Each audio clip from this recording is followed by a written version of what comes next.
Olá, meus irmãos, a paz do Mestre, que Deus abençoe cada um de vocês. Mais uma vez aqui, numa breve reflexão com um versículo nessa madrugada para fortalecer a nossa fé, que encontra-se no livro do profeta Ezequiel. Quero ler com vocês o capítulo 3 e o verso em questão é o 4, que diz assim, ó: Em seguida ele diz: Filho do homem, vá ao povo de Israel e transmita-lhe a minha mensagem. Glória a Deus, irmãos. Parece de um daqueles mais versículos que nós lemos repetidas vezes na Bíblia, como assim diz o Senhor, ou vai, diga ao meu povo que se arrependa. Muitas vezes nós vemos esse tipo de mensagem que culmina justamente numa ação do profeta ou do mensageiro amando do Senhor. E assim veio a palavra do Senhor. Nós vemos o caso de Jonas que se nega. E o interessante é que Ezequiel vai. Só que nesse caso específico aqui, irmãos, o próprio Senhor do capítulo, do versículo 7 ao 9, ele diz justamente ao profeta que ele iria pregar a mensagem, mas que o povo não daria ouvidos para ele. E eu creio que talvez você, como eu, é a mesma indagação que talvez tenha passado na mente do profeta Ezequiel. Para que pregar para um povo que não vai ouvir? Qual o propósito justamente disso? Qual o propósito dessas coisas? É exatamente por isso que nós encontramos, irmãos, que algo que está muito além dos nossos olhos, daquilo que nós pensamos, daquilo que Deus tem para nós, porque não há finalidade em pregar ou qualquer outra ação que Deus nos manda nos fazer, parecendo que não vai ter o resultado que se espera, porque o resultado que se espera para uma pregação é justamente que as pessoas venham e ouçam. E o quão difícil é pregar ou falar, talvez, para as pessoas que não querem escutar ou que sejam rebeldes à palavra. Mas o Senhor, mesmo assim, Ele nos envia em missões malucas assim. Nós podemos lembrar também de Atos capítulo 9, que o próprio Ananias discute com o Senhor sobre aquilo que ele tinha mandado ele fazer. Ele mandava naquele momento para que Ananias impusesse a mão sobre Paulo para que ele recebesse o Espírito Santo e recuperasse a visão. Ananias retruca, fala: mas o Senhor sabe quem é este homem? Esse homem tem procurado o cristão. Não importa, irmão.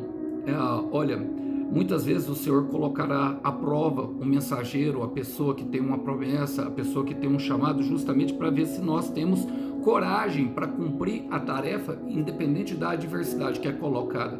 E muitas vezes o Senhor, como no caso do Ezequiel, vai mostrar para nós a adversidade que está imposta.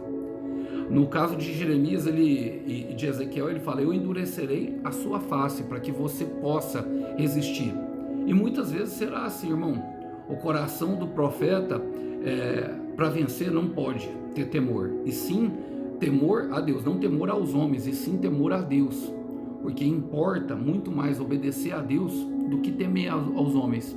Essa convicção e força espiritual, elas aparecem justamente naquelas pessoas que precisam e acreditam na promessa. Ela é um elemento indispensável para lidar com outras pessoas e principalmente para obedecer a Deus. Deus nos reveste com as qualidades como revestiu o profeta. Deus nos dá toda a provisão necessária, assim como ele mostrou para Ananias em Atos capítulo 9 que Paulo precisaria sofrer por causa do evangelho, que ele tinha sido escolhido. Ele dá todos os recursos para que nós venhamos a cumprir a missão. Mesmo que seja uma missão impossível, não cabe a nós analisar a possibilidade ou uma impossibilidade da missão. Se Deus mandar, apenas vá. Eu quero terminar com justamente um versículo que o apóstolo Paulo fala aos Efésios. Ele fala em Atos 20, 24, todavia, não me importo nem considero a minha vida de valor algum para mim mesmo, se tão somente puder terminar a corrida e completar o ministério que o Senhor Jesus me confiou, de testemunhar do Evangelho da graça de Deus. Vamos orar por isso?